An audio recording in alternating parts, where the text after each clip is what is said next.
네, 요즘 거리를 걷다 보면 뭐 한두 개씩 꼭 눈에 띄는 게 있습니다. 전동 킥보드. 네. 예, 예. 굉장히 많은데요. 굉장히 간편한 이동 수단으로 각광을 받으면서 이 전동 킥보드 시장이 요즘 확대되고 있습니다. 자, 그런데 사고 위험 굉장히 노출돼 있거든요. 네, 그런 문제들이 맞습니다. 지금 거론되고 있습니다. 네, 이와 관련해서 스튜디오에 나와 있는 국토연구원, 국토인프라연구본부 백정한 부연구위원과 이야기 나눠보겠습니다. 어서 오십시오. 안녕하십니까. 네, 안녕하세요. 네. 자, 위원님, 전동 킥보드 자주 이용하시나요? 네, 저는 연구를 하면서 일단 많이 타봤고요. 네, 예. 네, 연구를 하면서 제가 타는 것보다는 젊은 계층, 특히 또 이러면 안 되지만 어린 학생들이 많이 타는 것을 그렇죠. 네, 이따가 한번 봤습니다. 짚어보도록 할 텐데요. 네. 요즘 이제 전동 킥보드 시장 어떻게 네. 굉장히 커지고 있다고 하는데 전동 킥보드가 개인형 이동 장치라고 할 수 있지 않겠습니까? 그래서 PM이라는 단어로도 이제 좀 불리곤 하는데 네. 이 전동 킥보드 시장이 지금 어느 정도로 확대되고 있나요? 네, 전동 킥보드는 기존의 수동 킥보드에 전기 모터가 장착되어 전기 모터로 운행할 수 있는 그런 수단을 의미하는데요. 전동 킥보드를 비롯한 전동 이용 평행차 그리고 전기 자전거와 같은 개인형 이동 장치는 친환경적이라는 특성과 그리고 단거리 통행의 강점을 가져서 네. 도심의 미래 교통 수단으로 이렇게 기대가 되어 왔습니다. 네. 실제로 이러한 기대감이 현실이 되어서 PM은 급속도로 발전을 해왔는데요. 한국교통연구원에서는 2020년까지 약 20%의 급속도의 성장을 보여서 6천억 원 규모의 시장이 형성되고 그리고 2022년에는 20만 대의 규모로 판매 대수가 늘어날 것이라고 예측한 바 있습니다. 예. 이 중에서도 말씀하셨던 것처럼 약 80%가 전동 킥보드에 집중되어 있습니다. 아, 최근에는 도로교통법상 약간 주춤하긴 하는데요. 공유 전동 킥보드라는 게 또 공유가 붙으면서 네. 이 공유 서비스를 이용하는 사람들의 결제 건수도 현대카드에 의하면은 2017년에는 한 건도 발생하지 않았는데 2018년에는 1288건 그리고 2019년에는 15만 건 이상으로 이렇게 급속도로 성장하고 있습니다. 네. 네. 빠른 성장세를 보이고 있네요. 네, 사실 저도 가끔 탔거든요. 네. 버스가 뭐 도로를 우회한다든지 네. 아니면 길이 꽉 막혔을 때는 또 전동 킥보드를 탔을 때가 더 빠르게 도착하는 빠르죠. 경우가 있더라고요. 그쵸. 저처럼 대중교통을 대신 타는 경우도 있을 것 같은데 어떻습니까? 네. 전동 킥보드는 출발지에서 도착지까지 도어 투 도어 통행이 가능하기 때문에 이런 강점이 네. 있는데요. 특히 그 통행 시간이라는 점이 말씀하신 것처럼 강점이 명확합니다. 실제로 공유 전동 킥보드를 타고 있는 사람들의 기종점을 가지고 이 사람들이 만약에 다른 교통수단을 사용했을 때 어떻게 될지 분석을 해봤는데요. 여기 표를 보시면 전동 킥보드를 이용하면 5.6분 정도 걸리는 것이 대중교통을 사용하면 2배가 넘는 12.6분이 걸리고요. 네. 그리고 걸어서 가게 된다면 거의 3배 가까운 통행 시간이 걸리는 것을 알 수 있습니다. 네. 이게 승용차에 비하면 분명히 통행 시간이 통행 시간이 더 걸리긴 하는데 오늘 대중교통하고 도보하고 비교했을 때는 통행 시간 점에서 분명히 강점이 있는 거죠. 제가 실제로 많이 걸리는 대중교통으로 많이 걸리는 사람에 한해 가지고 네. 어떤 경우까지 있는지 극단적인 경우를 또 봤는데요. PM으로 가면은 10분 정도만 걸리는 것이 대중교통을 타게 되면 우회율이나 버스 배차 간격 뭐 이런 것 때문에 뭐 거의 40분, 50분 걸리는 케이스들도 많이 찾아볼 수 네. 있었어요. 굉장히 차이가 많이 나네요. 네. 그래서 이러한 특성 때문에 PM을 이용하시는 사람들이 많아지는 것 같습니다. 네. 특히 승용차에 대해서 아까 말씀드렸었는데 승용차가 없는 그런 계층에서는 그런 나이대에서는 이런 강점이 더 부각되는 것 같아서 네, 맞습니다. 네, 그래서 PM 이용객을 주로 살펴보면은 청주시 사례로 살펴봤을 때는 약 70% 가량이 20대인 것으로 나타났고요. 네, 그래서 운영 업계에서는 공유 PM 업계에서는 이 점을 벤치마크 사례를 참고해서 네. 대학가 위주로 킥보드를 배치하는 이런 수익성 향상을 위한 정책을 펼치고 있습니다. 예. 네. 자, 이제 저희가 사실 오늘 우리 위원님하고 나눌 이야기가 이제부터 시작이 네. 되는 거예요. 지금 PM 전동 킥보드가 굉장히 많이 이제 활성화되어 있는데 문제는 지금 사고가 많아지고 있습니다. 예. 굉장히 좀 위험해요. 이게 굉장히 위험하고 또 사실 불법적으로 타시는 분들도 사실 있어요. 네. 그 부분도 이제 이야기를 할 텐데 네. 일단 연평균 이 PM 사고가 지금 얼마만큼 늘어나는 건가요? 네. 방금 지적해 주신 부분이 PM 그리고 전동 킥보드의 주요 이슈 중 하나인데요. 네. PM 교통사고는 2018년 225건에서 2022년 897건, 그리고 2022년에는 2,386건. 와. 그래서 연평균 한 80% 성장률을 보이고 있는데요. 예, 너무너무 엄청나네요. 많네요. 네. 예. 그래서 이 수치가 2018년 대비 약 10배 정도 많은 수치거든요. 그런데 현 정책에서는 그러면은 이걸 어떻게 개선할 건지 좀 뭐 정책에서 법이나 제도가 빨리 그 속도를 따라와야 그쵸. 될 텐데 그게 조금 그걸 부응하지 못하는 예. 상태라고 보시면 될 것 같습니다. 예. 실제로 이미 2022년 9월과 11월에 각각 여당과 야당에서 개인 이동 장치의 보험 가입 의무화라든가 전용 거치구역 지정하는 것, 그리고 안전교육 의무화 이런 것에 대한 법안을 담아가지고 발의한 바 있는데요.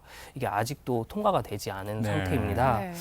그래서 여기서 제일 문제가 되는 것은 사고가 지금 발생하고 있는데 이것에 대한 배상 책임을 물을 수 없고 보험을 가입해야 되는 이런 의무가 없기 때문에 네. 그게 문제가 된다고 볼 수 있는데요. 다행인 것은 올해 초에는 공유 전동 킥보드에 한해서는 집단보험이 의무화되어서 책임보험 가입이 의무화되어 있어서 이거는 좀 개선이 됐는데, 다만 개인이 소유한 전동 킥보드에 한해서는 아직 법의 사각지대에 있는 사안입니다.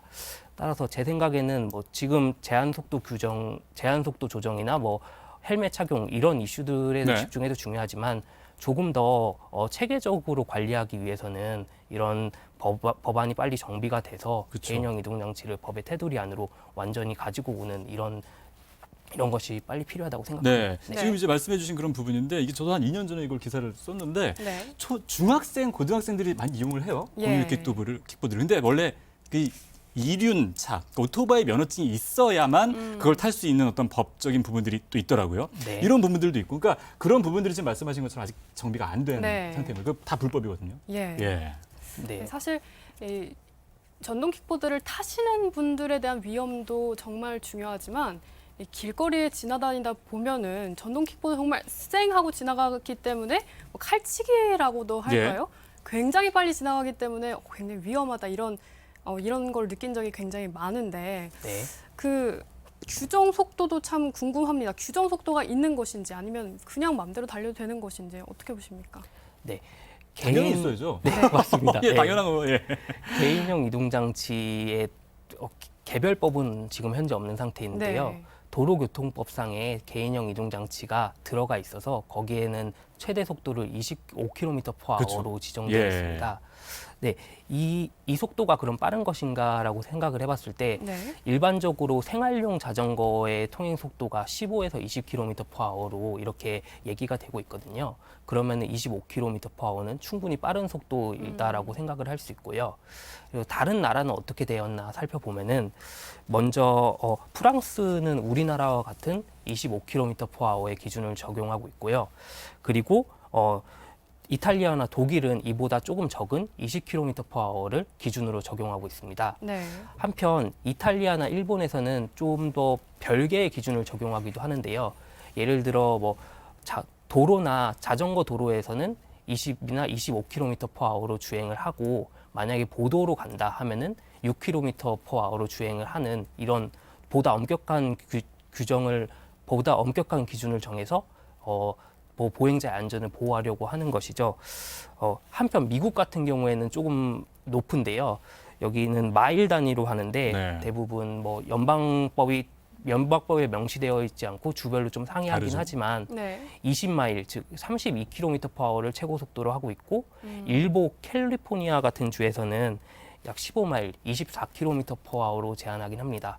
그러면 요약해 보면은 우리나라 같은 경우에는 뭐 미국을 제외한다면은 거의 다른 나라들과 비슷하거나 아니면 약간 높은 상황 이런 것으로 이해하시면 될 것 같습니다. 네. 자, 이렇게 이제 규정 속도, 네. 그다음에 이제 뭐 여러 가지 제도 부분에 대해서 말씀해 주셨는데 이제 공유 전동 킥보드 하면 또 여쭤볼게요. 요즘 이 공유 전동 킥보드를 보면 이제 세워놓는 곳이 있거든요. 네. 네. 근데 이게 아까 말씀하신 것처럼 도어 투 도어를 이용하다 보니까 네. 그냥 아무데나 세워놓고 그냥 가버리시더라고요. 네. 자, 그러면 길거리 다니시는 분들 굉장히 불편해하시는데 이거 지금 문제가 되고 있죠. 네. 지금 말씀하신 부분도 이게 전동 킥보드에 공유라는 단어가 붙으면서 휴대를 하지 않고 주차를 하니까 생기는 문제들인데요.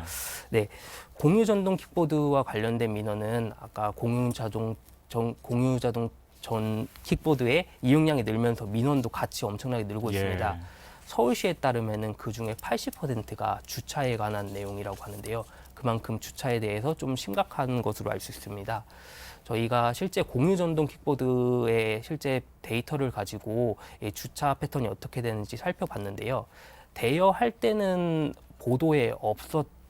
대여할 때보다 반납할 때 오히려 보도에 위치하고 있는 비율이 높아지는 걸로 나타났어요. 네. 네. 그러면은 이것으로 유추할 수 있는 것은 사람들이 보도건 아니건 이거 신경 쓰지 않고 개의치 않고 반납한다는 것을 알 수 있습니다. 그래서 이것을 어떻게 해결할 거냐 해서 지금은 뭐 법안이 통과되지는 않았지만 각 지자체에서는 이미 어떻게든 개선을 해보고자 뭐 대책을 강구하고 있는데요. 뭐 민원 시스템을 구축한다던가 아니면 주차 구역을 아까 말씀하셨던 것처럼 지정을 한다던가 이런 식의 대책을 내놓고 있습니다. 그렇지만 제 생각에는 이러한 대책이 효과를 보려면은 네. 공유 전동 킥보드 운영 업체에서도 공유 업체의 도움도 필요하다고 생각하는데요. 예. 예를 들어서 앱상에서 반납 불가 지정에서는 아예 반납을 안 되도록 한다거나 아니면은 반납이 가능한 지정만을 지정을 해서 아예 거기서만 반납을 하도록 하는 이런 방법을 생각해 볼 수 있습니다. 예. 실제로 여기 돌아다니다 보시면은 공유 자전거 같은 경우에는 실제로 반납이 가능한 곳에서만 반납이 그렇죠. 되도록 되어 있잖아요. 예. 네, 이런 사례를 벤치마킹해서 이러한 그렇게 반납을 하지 못하는 지오펜싱 기술들을 적용을 해서 전동 킥보드에도 적용을 한다면은 이런 주차 문제가 어느 정도 해결될 수 있지 않을까 이렇게 생각하고 있습니다. 네. 자, 이제 오늘 말씀 듣다 보니까 벌써 마지막 질문을 좀 드려야 될 것 같은데 네. 이게 아직도 그러니까 제도적으로는 좀 많이 갖춰야 될 부분이 있어요. 네, 맞습니다. 그렇죠. 정책적으로 뭐 많은 분들이 사용을 하시니까 받쳐줘야 되는 부분은 이제 결국은 이제 정부가 마련해야 되는 그런 부분들인데 이제 이런 부분들 어떻게 가면 좋을까요? 네, 앞서 말씀드렸던 것처럼 개인형 이동장치는 친환경성과 그 편리함 측면에서 분명 기존 교통수단과는 다른 강점이 있다고 생각합니다. 국토교통부에서도 이런 PM의 개인 전동 킥보드의 강점에 주목하여 2022년 9월 발표한 모빌리티 혁신안에서 전동 킥보드를 미래의 교통수단으로 역할을 강조한 바 있습니다. 예. 네. 그렇지만 현재 개인형 이동장치 전동 킥보드에 대해서는 기대보다는 우려가 많은 것이 사실인데요. 이것은 아까 잠깐 말씀드리긴 했지만 자전거와 비슷하지만 다른 특성을 지니는 교통수단이기 때문에 나타나는 현상이라고 생각합니다. 자전거 같은 경우에는 개인형 이동장치와 달리 헬멧 미착용 그리고 보도주행, 뭐 주차 문제 이런 거에 대한 뭐 과태료나 이런 범칙금 이런 게 거의 없다고 보시면 되거든요. 따라서 개인형 이동장치가 안전한 교통수단으로 자리매김하기 위해서는 자전거와는 다른 교통수단이라는 걸 확실히 인식을 고취시키고 또한 규제 또한 현실적으로 작동할 수 있도록 정비하는 것이 필요하다고 생각합니다. 또 마지막으로 전동 킥보드의 이용 행태를 지속적으로 관리하고 모니터링하기 위해서는 이런 데이터 수집이 좀 필요하다고 생각하는데요. 이를 위해서는 관련 법의 개정도 중요하지만 이게 혹시나 공유 PM 업체에 발목을 잡지 않도록 이런 제공 깊이나 아니면 시간적 범위 이런 거에 대해서는 심도 있는 논의가 추가적으로 필요하다고 생각합니다. 네. 네.